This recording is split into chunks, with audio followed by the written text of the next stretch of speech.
Good morning, everyone. Good Good morning, ma'am. morning. Good morning, ma'am. How are you? We are We are fine, ma'am. And what about fine. What you? about I am also fine. चलिए बेटा, आज के session में chapter 4 वह कदम का पेड़ जो आप लोग व्याख्या पढ़े थे, आज उसके प्रश्नों पे हम चर्चा करेंगे। ठीक है, तो चलिए बुक शेयर कर रहे हैं। Yes, ma'am.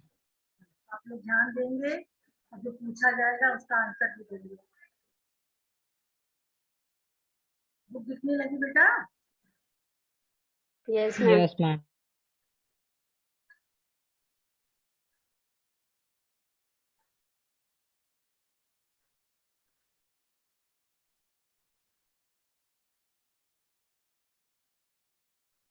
बातों बात वाले क्वेश्चन तो डिस्कस हो चुका था ना? Yes, ma'am. हाँ चलिए, तो शीर्षक पृष्ठ बनाए, कलम की सवारी वाला भी हो गया था। आप लोगों ने भेजा था बेटा शीर्षक पृष्ठ, प्राची का तुम देखे थे। अभिषेक, क्वेश्चन हुआ आपका? मैम उसको नहीं बनाया। मैम लिखने वाला हो गया, केवल ड्रॉ कर दो। अच्छा, चलिए तो हम एक बार इस पर चर्चा कर लेते हैं, देखते हैं कौन कितना लिखा है। कविता का कौन सा अंश आपको सबसे अच्छा लगा और क्यों? सभी लोगों ने राइट किया है ना? वीडियो ऑन रखिए सभी अपना। Yes, ma'am. आप बताएंगे अभिषेक? Yes, ma'am. यह कदम का पेड़ अगर माँ होता यमुना तीरे, मैं भी उस पर बैठ कन्हैया बनता धीरे धीरे। कविता का यह अंश मुझे सबसे अच्छा लगा क्योंकि इसमें बालक अपनी माँ से अपने मन के विचारों को प्रकट करते हुए कहता है कि अगर यह कदम का पेड़ माँ यमुना के किनारे होता तो मैं भी उस पर बैठकर धीरे धीरे कन्हैया बन जाता। चलिए मुस्कान बताएंगी, माँ का हृदय क्यों विकल हो जाता है?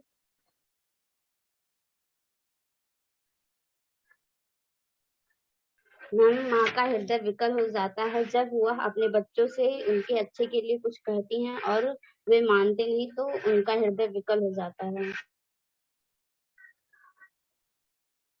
कवित्री की लेखन शैली पर टिप्पणी लिखे।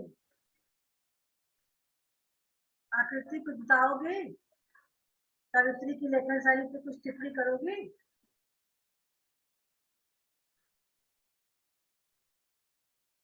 हाँ बेटा। Yes ma'am. कवित्री की लेखन शैली पर कुछ कहोगे, टिप्पणी करोगे कुछ?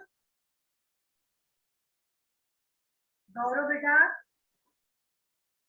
आप कहाँ रहते हो? क्लास नहीं लेते हो मेरा? हाँ,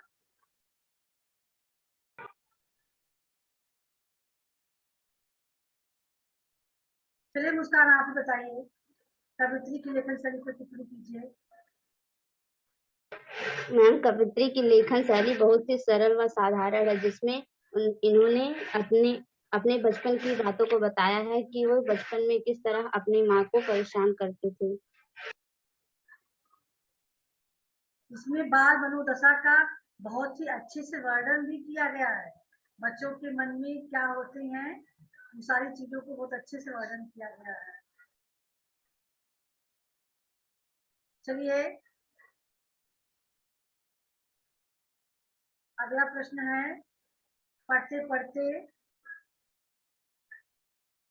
पद्यांश में पूछे गए प्रश्नों के उत्तर दे।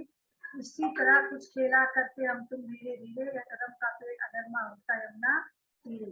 कोमल, अब आप बताएंगे उपयुक्त पंक्तियां कहाँ से ली गई है, इसके रचयिता का नाम क्या है? कोमल।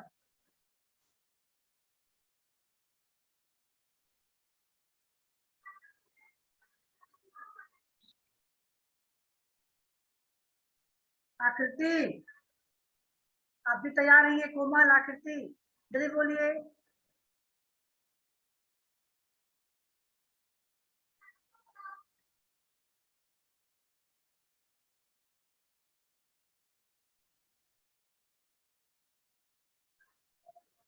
आकृति बोलिए जल्दी। माइक ऑन करके बोलिए।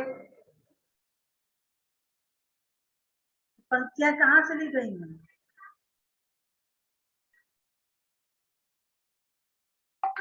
पहले माइक तो ऑन करो। माइक बंद है आपका आकृति।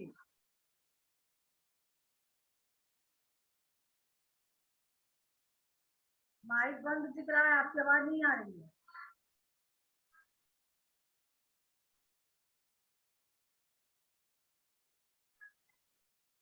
बोलिए।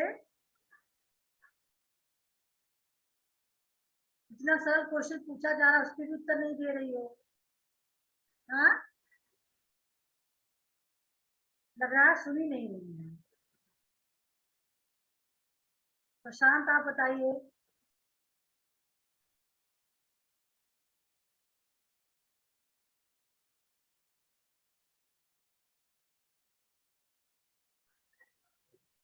आवाज नहीं आ रही है।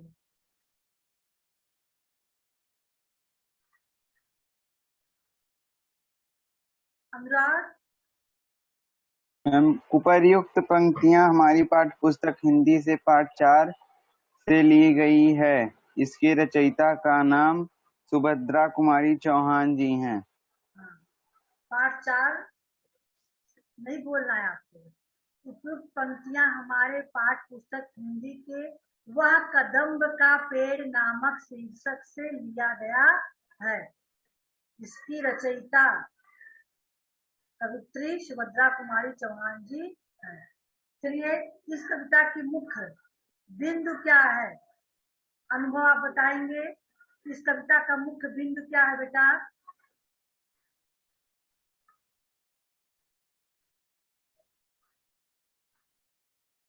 मैम, इस कविता का मुख्य बिंदु यह है कि मैं वह कृष्ण जी बनना चाहता था और उनके जैसी लीलाएं करना चाहता था। इसका आंसर इस तरह से नहीं देंगे। इस कविता का मुख्य बिंदु बच्चों के मन की जिज्ञासाओं को समझना, बच्चों के मन में क्या जिज्ञासाएं होती हैं और किस तरह से उस जिज्ञासाओं को शांत किया जा सकता है। यहाँ पे बच्चे ने अपनी जिज्ञासा ही तो प्रकट की है पूरी कविता में। उसके मन में क्या चल रहा यस था? मैम। Yes ma'am. तो जिज्ञासा को समझना। लेखिका बालक के माध्यम से किन खेलों की ओर इंगित कर रही है? अब इसमें खेल कौन कौन सा छिपा हुआ है? अभिषेक आप बताएंगे। इस कविता में किन खेलों की ओर इंगित किया गया है? मैम, पेड़ों पर चढ़ना। हाँ, आप बताइए, देखिए। मैम, बांसुरी बजाना। हाँ, पत्तियों के पीछे छिप जाना। हाँ, माता को परेशान करना। परेशान करना, रिझाना, है ना? इस प्रकार से मनुहार कराना। Yes ma'am.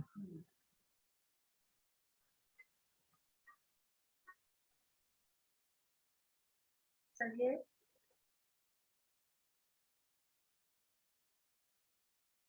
अब चलिए बेटा, बातें भाषा के इस पे आइए, सब लोग ध्यान देंगे। आप लोगों ने ना उपसर्ग प्रत्यय समास इसके बारे में पिछले चैप्टर में पढ़ा था। अब आगे आपको शब्द विचार के बारे में पढ़ना होगा। शब्द यानी वर्णों के मेल से बनी सार्थक ध्वनि को शब्द कहते हैं। आप लोग पिछली क्लास में सब चीजों को पढ़ चुके हैं, है ना? तो चलिए फिर से इसको रिवाइज किया जाए। वास्तव में शब्द और अर्थ का एक गहरा संबंध होता है। आप अपनी जानी हुई भाषा का कोई भी शब्द सुनते हैं तो आपके मन में उसका एक चित्र भरता है, यही उसका अर्थ है। यदि उस शब्द के वर्णों का क्रम बदल दे तो वह चित्र नहीं बनेगा। यानी शब्द जो हम बोलते हैं, तो जो शब्द बोलते हैं उसका चित्र हमारी आंखों के सामने आ जाता है ना। जैसे हमने कहा कलम, तो हमारे आंखों के सामने कलम का चित्र आ गया। हमने कहा कमल, तो कमल का चित्र आ गया। लेकिन अगर विशेष वर्णों को हम इधर उधर कर ले, कलज, तो कोई चित्त नहीं आएगा, क्योंकि कुछ है ही नहीं है ना।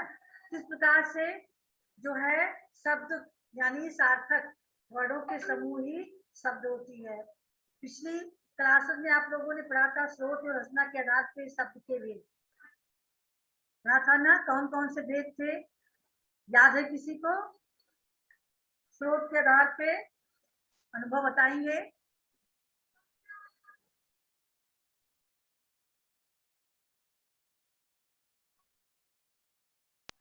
मैम विकारी अविकारी।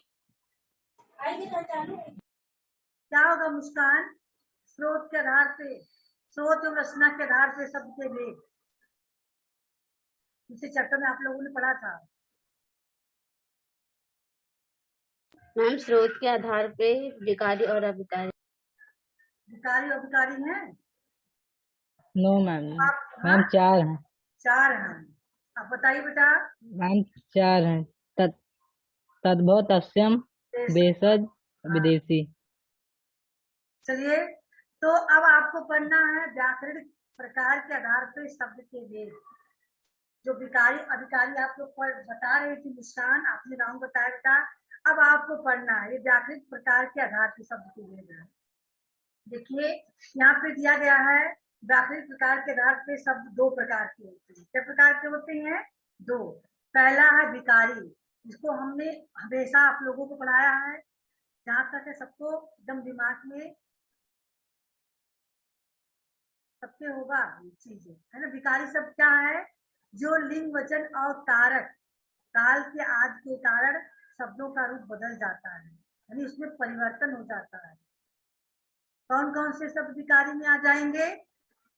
संज्ञा, सर्वनाम, विशेषण और क्रिया, है ना। क्रिया। हाँ, यहाँ देखिए यस यहाँ मैम। पे जो है ये तालिका के द्वारा समझाया भी गया है। ये चारों विकारी शब्द के अंतर्गत आते हैं। दी गई तालिका देखिए जो कहा गया है विकारी शब्द होते हैं जो लिंग, वचन और कारक के आधार पे परिवर्तित होते हैं। तो देखिए लिंग के आधार पे संज्ञा, सर्वनाम, विशेषण, क्रिया, काल में परिवर्तन। यहाँ पे वचन के आधार पे संज्ञा, सर्वनाम, विशेषण, क्रिया, काल में परिवर्तन। और तीसरा का जो है बना हुआ है कॉलम, कारक के आधार पे संज्ञा, सर्वनाम, विशेषण, क्रिया, काल में परिवर्तन। देखिए लड़का पढ़ता है, लड़का खेलता है, लड़का क्रिकेट खेलता है। परिवर्तन देख रहे हो? लड़का का लड़की हुआ कि नहीं हुआ? Yes ma'am. अगर हम इसको लिंग देखते हैं तो लिंग लड़का है तो उसको लड़की पढ़ती है। यहाँ दोनों उदाहरण दिया गया है, लिंग बदल गया यहाँ, तो पढ़ता का क्या हो गया? पढ़ती हो गया। लिंग के आधार पर परिवर्तन हुआ ना, पढ़ता था तो पढ़ती यस हो मैम। गया, लड़का था तो लड़की हो गया। चलिए अब वचन के आधार पे क्या परिवर्तन होता है? लड़का पढ़ता है, हम पढ़ता ही ले लेते हैं, तो उसको जब हम वचन बदलेंगे तो लड़का का क्या हो जाएगा? लड़के पढ़ता का पढ़ते हैं, लड़के पढ़ते हैं या लड़के खेलते हैं। अब कारक के आधार पे क्या परिवर्तन होगा? लड़का क्रिकेट खेलता है ना, लड़का क्या खेल रहा है? क्रिकेट खेल रहा है। तो परिवर्तन क्या होगा? लड़के ने क्रिकेट खेला, जब इसको हम कारक में बदलेंगे तो लड़के ने क्रिकेट खेला, किसने क्रिकेट खेला? लड़के ने। तो यहाँ बदल गया ना वाक्य। Yes ma'am. से देखिए सर्वनाम शब्दों पर लिंग का कोई प्रभाव नहीं पड़ता। वाक्य में जो विकार या परिवर्तन होता है वह क्रिया रूप में स्पष्ट होता है। जैसे मैं पढ़ता हूँ, मैं पढ़ती हूँ, यहाँ पे सर्वनाम शब्द मैं दोनों के लिए लगा हुआ है, देख रहे हो? इसमें लिंग यस मैम। सर्वनाम शब्दों में लिंग परिवर्तन का कोई प्रभाव नहीं पड़ता है। संज्ञा में पड़ता है लेकिन सर्वनाम में नहीं पड़ता है। इसमें केवल क्रिया में इसका प्रभाव दिखाई देता है। क्रिया पढ़ता हूँ तो पढ़ती हूँ हो गया, खेलता हूँ तो हम खेलते हैं। मैं का हम हो गया बहुवचन में, खेलता का खेलते हो गया। मैं लिखता हूँ, मैंने लिखा। ऐसे ही और एग्जाम्पल दिया गया है, आम मीठा है। आम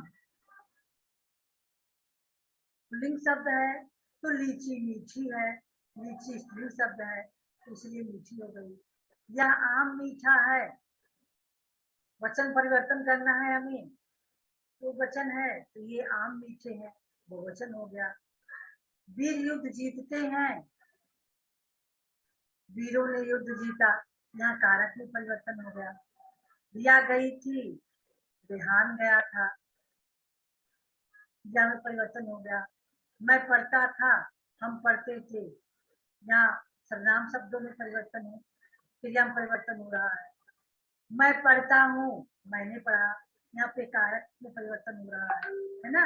इस तरह से विकारी शब्द को यहाँ पे दिखाया गया है, कुल मिलाकर, जिसमें लिंग, वचन और कारक के आधार पर परिवर्तित होने वाले शब्द को हम विकारी शब्द कहते हैं। विकारी शब्द 4 हैं, संज्ञा, सर्वनाम, विशेषण और क्रिया। इसमें परिवर्तन होता है, बाकी और यस शब्दों मैम। में परिवर्तन नहीं होता है। अविकारी शब्द वही चीज का उल्टा, आप देख लीजिए, लिंग, वचन, कारक, काल, आज के कारण जिन शब्दों का रूप नहीं बदलता, उन्हें अविकारी शब्द कहते हैं।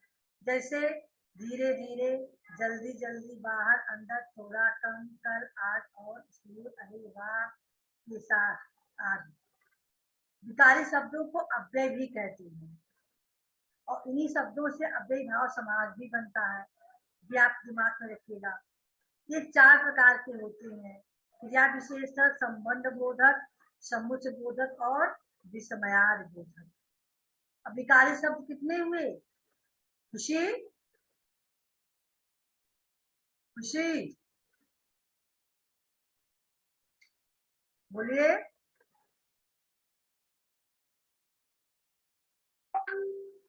पढ़ा रहे हैं और ध्यान नहीं दे रही है।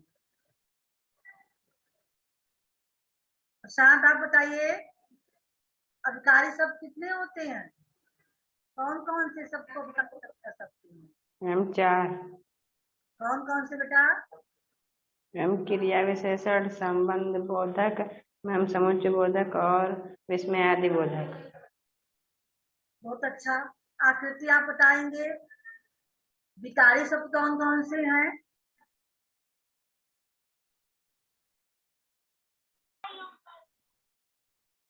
जो क्रिया विशेषण मैम, तुम उल्टा ही बताओगे, हम विकारी शब्द आपसे पूछ रहे हैं कौन कौन से हैं।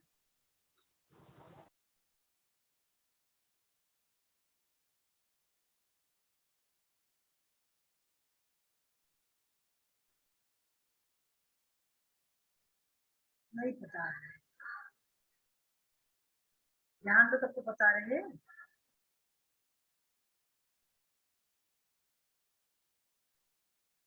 अनुभव बेटा, आप बताएंगे विकारी शब्द कौन कौन से हैं?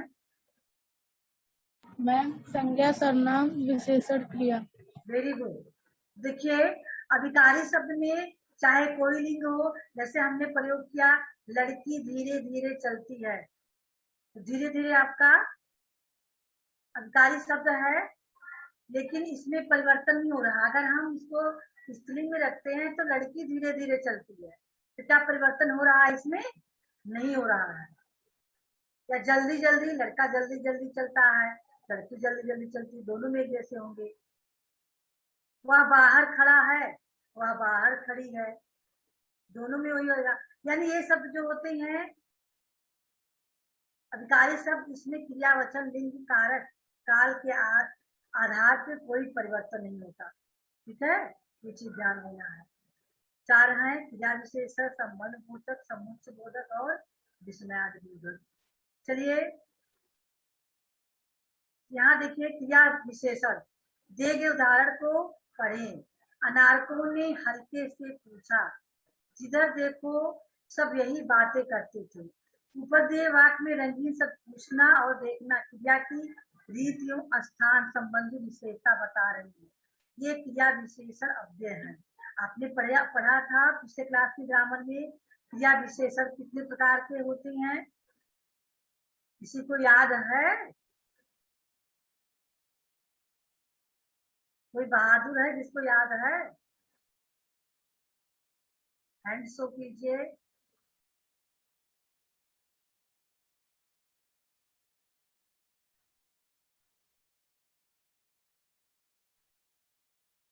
नहीं याद है किसी को? नहीं याद है तो हम ही बता दें आप लोगों को। रीतिवाचक, कालवाचक, कालवाचक, स्थानवाचक स्थानवाचक। और अभिषेक क्या बता रहे थे आप? मैम परिणामवाचक। हाँ, परिणामवाचक, रीतिवाचक, स्थानवाचक, कालवाचक और परिणामवाचक, 4 आपके हो गए। देखिए यहाँ दिया गया है तो बताने वाले शब्द क्रिया विशेषण है। दूसरा क्या है, अभी तो यहाँ इसमें सार्थक दिया गया है, जो अब अभिकारी शब्द है उनके बारे में थोड़ा सा बताया गया है। पहले तो क्रिया विशेषण हो गया, जो क्रिया की विशेषता बताते हैं, नियम क्रिया विशेषण कहते हैं, है ना? क्रिया की विशेषता बताने वाले। संबंध बोधक क्या है, यहाँ भी देखिए अनारकों के साथ टिंकू भी कतार में खड़ा हो गया। प्रधानमंत्री के साथ कई गाड़ियां होंगी। देखिए ऊपर दिए गए वाक्य में रंगीन सब अनारको प्रधानमंत्री जैसे संज्ञा शब्दों के बाद आकर उसका संबंध दूसरे वाक्यों के साथ जोड़ रहे हैं। ये क्या है, संबंध बोधक शब्द है, अव्यय शब्द है। अतः संज्ञा या सर्वनाम शब्दों के साथ आकर उसका संबंध वाक्य के दूसरे शब्दों के साथ जोड़ने वाले शब्द संबंध बोधक कहलाते हैं। वाक्य में जो संज्ञा सर्वनाम का संबंध दूसरे वाक्य के अन्य भागों से जोड़ता हो वह संबंध बोधक शब्द होता है। जैसे अनारकों के साथ टिंकू भी, या अनारकों और टिंकू का संबंध बताने वाला शब्द क्या है, साथ। तो साथ क्या है बेटा, संबंध बोधक अव्यय शब्द। प्रधानमंत्री के साथ कई गाड़ियां होंगी, यहाँ प्रधानमंत्री का संबंध गाड़ियों से जोड़ने वाला शब्द क्या है, के साथ। तो के साथ आपका क्या हुआ, संबंध बोधक अव्यय। तीसरा है समुच्चय बोधक अव्यय। यहाँ भी दिया गया है अनारको और उनके साथी उसी रास्ते से जाते थे, पापा गुस्से में थे इसलिए चिल्ला रहे थे। ऊपर दिए गए वाक्य में छपे रंगीन शब्द जहाँ अनारकों और साथियों जैसे दो शब्दों को जोड़ने का कार्य कर रहे हैं। अभी बताइए जोड़ने का कार्य करने वाले शब्दों को हम और भी किसी नाम से जानते हैं? हाँ बेटा, योजक शब्द कहते हैं ना? Yes ma'am, yes ma'am. दूसरे वाक्यों में दो वाक्य को जोड़ने का कार्य कर रहे हैं, ये समुच्चय बोधक अव्यय शब्द है। अतः दो शब्दों, वाक्यों और वाक्यों को जोड़ने या अलग करने वाले शब्द समुच्चय बोधक शब्द कहलाते हैं। जैसे यहाँ पे है अनारको और उसके साथी उसी रास्ते से जा रहे थे, यहाँ पे अनारको और उसके साथी से जोड़ने का काम कौन शब्द कर रहा है? हाँ बेटा, और शब्द, और शब्दों के द्वारा जो अनारको और उसके साथी का जो है जोड़ा जा रहा है। ऐसे पापा गुस्से में थे, एक वाक्य है और दूसरा उपवाक्य है, वे झल्ला रहे थे, है ना? तो दोनों वाक्यों को जोड़ने का काम कर रहा है, इसलिए ये आपका समुच्चय बोधक शब्द है। यानी दिया गया है ना, दो शब्दों, उपवाक्यों और वाक्यों को जोड़ने या अलग करने का काम करता है समुच्चय बोधक। विस्मयार्थ बोधक शब्द क्या है? अरे तुम प्रधानमंत्री को नहीं जानती? ओह माता जी बुला रही हैं। यहाँ पे देखिए दोनों शब्द रंगीन शब्द जो है विस्मय और हैरानी का बात मनोभावों को व्यक्त कर रही है, इसलिए ये विस्मयार्थ बोधक अव्यय शब्द है। इस प्रकार से हमारे अंदर जो हर्ष, प्रशंसा, घृणा, विस्मय, दुख आदि मनोभाव होते हैं, इन मनोभावों को जो प्रकट करने वाले शब्द होते हैं वे विस्मयादिबोधक शब्द कहलाते हैं। जैसे हमारे मन में घृणा का भाव है, हम कहेंगे छी छी, बहुत दुर्गंध आ रही है, तो जो छी शब्द कहे ये आपका क्या हो गया, विस्मयादिबोधक शब्द है ना। या फिर हमारे मन में किसी चीज को देखकर आश्चर्य हो रही है, अरे तुम प्रथम श्रेणी में उत्तीर्ण हो गए, आश्चर्य हो रहा है क्योंकि आप बहुत पढ़ने में थे, कमजोर थे और प्रथम श्रेणी में उत्तीर्ण हो गए तो आश्चर्य हो रहा है। तो आश्चर्य का भाव भी प्रकट करने वाले शब्द जो है विस्मयादिबोधक में आते हैं। ऐसे ही हर्ष, प्रशंसा आदि शब्द होते हैं। ठीक है, इसको भी आप लोगों ने पिछले क्लास में ग्रामर में आपको बहुत अच्छे से पढ़ाया गया था, ग्रामर की बुक में। आप लोग ग्रामर की बुक अपना रखे हैं ना? Yes ma'am. उसी बुक से इस साल ग्रामर फिर से आपको पढ़ना होगा। निपात देखिए, निपात ये क्या होता है, किसी भी बात पर अतिरिक्त बल देने के लिए जिन शब्दों का प्रयोग किया जाता है उन्हें निपात शब्द कहते हैं। जैसे भी, तो, ही, तक, केवल, बल्कि, है ना, ये सारे निपात शब्द हैं। आप वाक्य प्रयोग करते हैं तो सारे शब्द आपको देखने को मिलते हैं, तो इसको निपात की श्रेणी में रखा जाता है। जैसे तुम्हें मेरे साथ चलना ही होगा, यहाँ बल दिया जा रहा है ना, क्रिया पर अतिरिक्त बल दिया जा रहा है चलने के लिए। Yes ma'am. चलना ही होगा तो ही शब्द क्या है, निपात है।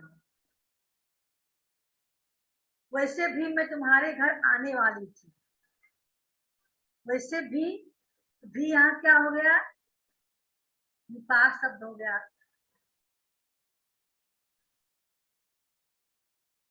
जब तक हो, अच्छा ये वही लड़का है कि तुम ही तो हो जो कल मुझे फोन की थी, तो या तुम पे जो है बल दिया जा रहा है, तो पे, है ना।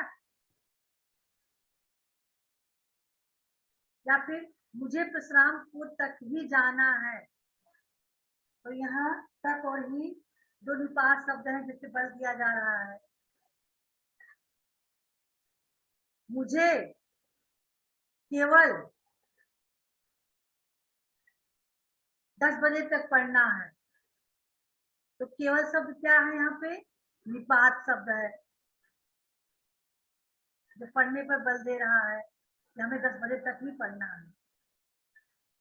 ठीक है, चलिए अब आपका आ गया प्रश्न। अनुराग बताएंगे विकारी और अविकारी शब्द में क्या अंतर है बेटा।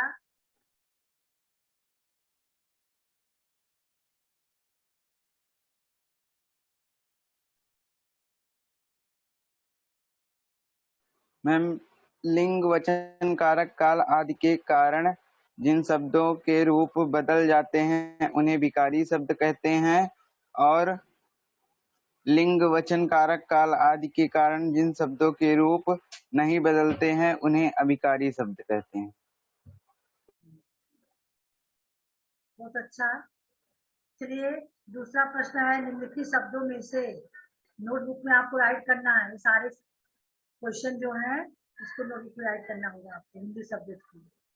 1 2 3 4 5 है ना, 5 क्वेश्चन है। इसमें निम्नलिखित शब्दों में से संज्ञा, सर्वनाम, विशेषण तथा क्रिया शब्द छांट कर लिखो। चलिए आकृति बताएंगे, प्रधानमंत्री कौन शब्द के अंतर्गत आएगा।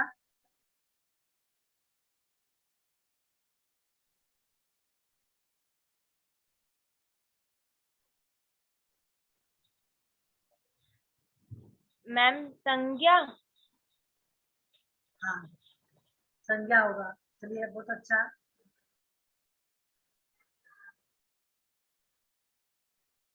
प्रशांत, मैं शब्द क्या होगा।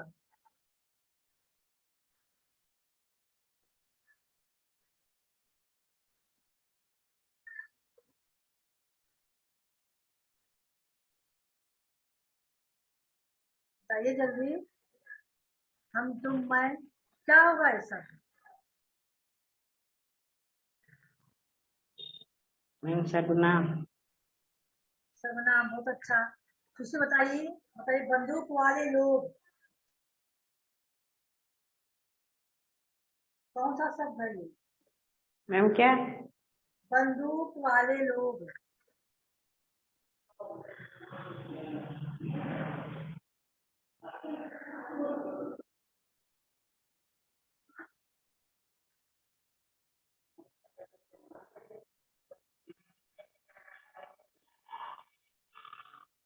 नहीं समझ में आ रहा है? मुस्कान आप बताइए, बंदूक वाले लोग। मैम विशेषण। विशेषण शब्द है। खुशी, वह क्या है? सर्वनाम। गाड़ियां क्या है अनुभव? मैम संज्ञा। आएंगे, आकृति।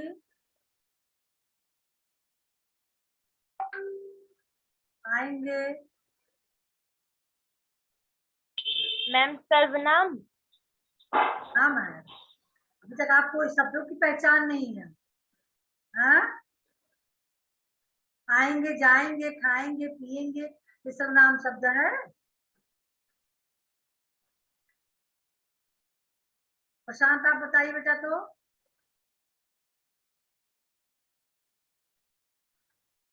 खाना पीना, सोना, सोना, जागना, बैठना, क्या होगा ये साथ में सब? मैम क्रिया। क्रिया, वेरी गुड। इनको सर्वनाम और क्रिया शब्दों की पहचान नहीं है। उत्कर्ष आप बताएंगे, बसता क्या होगा?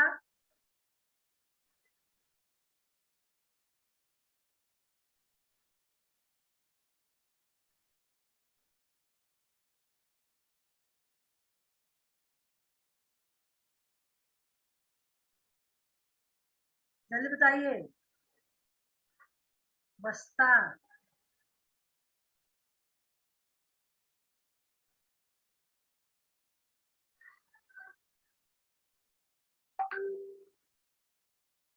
नहीं समझ में आ रहा है? इससे क्या होगा?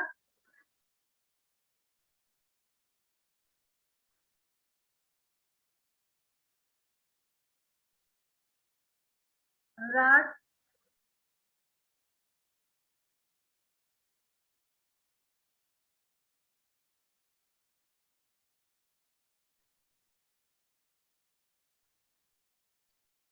चलिए नहीं बता रहे हैं, आप लोगों को एक करके देना है होमवर्क में। यहाँ पे अभिकारी शब्द का है, यहाँ पे विकारी शब्द है। 2 में संज्ञा, सर्वनाम, विशेषण, क्रिया, और क्वेश्चन नंबर 3 में अभिकारी शब्द है, क्रिया विशेषण, संबंध बोधक, समूह समूहक और विस्मयार्थ बोधक, है ना? अभिकारी शब्द है, उसको अलग अलग करके रखना है। रत्नेश आप बताएंगे, साथ साथ कौन से शब्द के अंतर्गत आएगा? हम सब साथ साथ पढ़ते हैं, हम सब साथ साथ खेलते हैं, क्या दर्शा रहा है ये सब?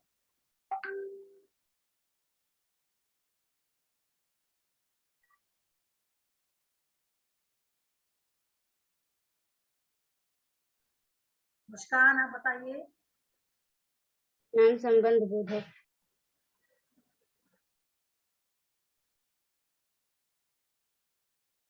अजी, अजी सुनते हो? अजी क्या होगा? अनुराग,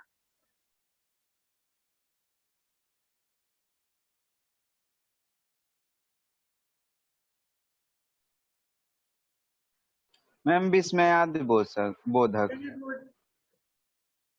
चलिए फिर से आप लोग कर लीजिएगा। अभिकारी शब्द के विभिन्न भेदों का उदाहरण सहित लिखें। निपात शब्द किसे कहते हैं, तीन 2 उदाहरण दिए। चलिए, परियोजना कार्य, पिछला परियोजना कार्य आप लोगों ने कंप्लीट नहीं किया है, उसको भी कंप्लीट कर लीजिए। इसमें क्या है, बाल स्वभाव पर अन्य चर्चाएं पढ़ें और कक्षा में उस पर चर्चा करें। साथ ही कविता की विषय वस्तु, लेखन शैली, परिचय एवं अन्य तथ्यों के आधार पर उसका आलोचनात्मक विश्लेषण करें। इसमें आपको क्या करना है, आपको हम हिंट दे रहे हैं, बाल स्वभाव की कविता को पढ़ना है। तो बाल स्वभाव की कविता जानते हो, सूरदास ने बहुत अच्छा, सबसे नंबर 1 तो सूरदास की कविता है बाल वर्णन, और दूसरे नंबर पे तुलसीदास जी का है बाल वर्णन। तो कोई एक कविता उनकी बाल स्वभाव वाला आप लोग ढूंढ लेंगे, ढूंढ के बढ़िया से पढ़ के उसके अर्थ को समझ लेंगे। और जिस कविता को पढ़ेंगे, चाहे सूर की या तुलसी की, तो आपको सूर और तुलसी का परिचय, कविता परिचय, उसकी संबंधित जानकारी आपको तैयार करना है। तो आप लोगों का ये वर्क अभी तो आपका पिछले वाला कंप्लीट नहीं हुआ था, अब इसको भी करना है, कुछ समय दे रहे हैं इसके लिए, पहले आप इसको करेंगे। और ये परियोजना का जो उसमें था, इससे पहले क्या था,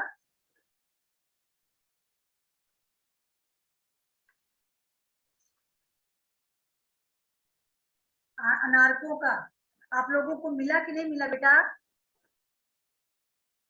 मैम मिला। हाँ, तो पहले अनारकों वाला चर्चा होगी अगले सेशन में, ठीक है? तब तक आपको समय दे रहे हैं उसको ढूंढ कर लिखने का। आप किसी एक को ले लीजिए, कोई सूर को ले ले, कोई तुलसी को ले ले, और दोनों का, तुलसी ने राम का वर्णन किया है और सूर ने श्री कृष्ण के बाल स्वभाव का वर्णन किया है। तो कोई एक पद आप लोग ले लीजिए, बढ़िया से याद कर डालिए, उसके अर्थ को समझ लीजिए, और जिसका लीजिए उसका लेखक के परिचय याद कर डालिए, उनका जन्म कहाँ हुआ था, उन्होंने क्या क्या लिखा, उनकी रचना कैसी थी, आप लोग उसको तैयार कर लीजिएगा, ठीक है? Yes ma'am. अगर आपके घर में आपके बड़े भाई बहन होंगे तो हाई स्कूल इंटर में, तो आप लोगों को कहीं जाना ही नहीं, उनकी किताब में है। आप बढ़िया से सूर की, चाहे तुलसी की, सूरदास की मैया मोरी मैं नहीं माखन खायो, बाल स्वभाव का वर्णन इसमें है ना। और तुलसीदास का लेंगे तो आप बरदंत की पंगत कुंद कली, अधराधर पल्लव खोलन की, चपला चमके घन बीच जगे, सब मोतिन मान अनुमोलन की, आपको शायद मिल जाएंगे, है ना? तो आप इन्हीं में से किसी का ले लेना, और अगर सूर का ले रही है तो सूर का तैयार कर लेना, जीवन परिचय बढ़िया और उनकी काव्यगत विशेषताएं, और अगर तुलसीदास का ले रहे हो तो तुलसीदास का। तो आपको इसको ढूंढना नहीं है, आपके घर में बड़े भाई बहन होंगे तो उनके पास बुक्स होंगी। इंटर में, हाई स्कूल में भी तुलसीदास जी हैं, और इंटर में तो तुलसीदास सूरदास सभी हैं। हाई स्कूल में भी हमें लग रहा दोनों हैं, 9-10 मिला के दोनों हैं।